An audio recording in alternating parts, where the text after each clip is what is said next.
రాయలసీమకు నీరు కావాలని పోరాడిన వారిలో శ్రీరామకృష్ణయ్య ఒకరని సిపిఐ రాష్ట్ర కార్యదర్శి రామకృష్ణ అన్నారు. శ్రీరామకృష్ణయ్య జయంతి సందర్భంగా అనంతపురంలోని ఆయన విగ్రహానికి నివాళులర్పించారు.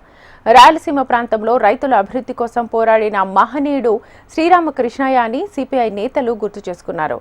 కానీ కేంద్ర రాష్ట్ర ప్రభుత్వాలు రాయలసీమ నీటిపై నిర్లక్ష్యంగా వ్యవహరిస్తున్నాయని రామకృష్ణ మండిపడ్డారు.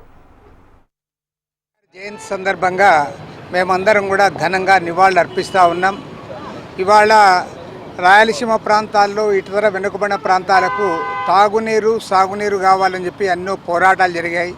ఆ సందర్భంలో ఇవాళ అనేక ప్రాజెక్టులకు రూపకల్పన చేయడంలో కీలక పాత్ర పోషించిన వ్యక్తి శ్రీరామకృష్ణయ్య గారు. మరి ఇవాళ ప్రభుత్వాలు మేము కోరుతున్నది ఒక్కటే. ఈరోజు నిజంగా 1989లో ఈ ప్రాజెక్టులు ప్రకటిస్తే తెలుగంగా ముందే ప్రకటించారు.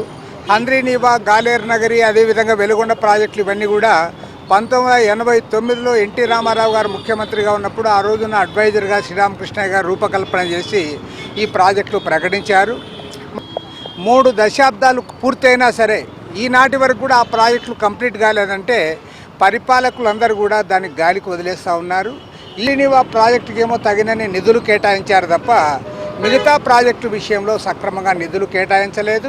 ఎందుకంటే ముఖ్యంగా 3,22,000 కోట్ల రూపాయల భారీ బడ్జెట్, బాహుబలి బడ్జెట్ అని చెప్పుకుంటున్న వీరు ఒక 10% ఇరిగేషన్ ప్రాజెక్టులకు కూడా మీరు కేటాయించలేదంటే మరి ఇంతకంటే విచారకరమైన అంశం ఇంకొకటి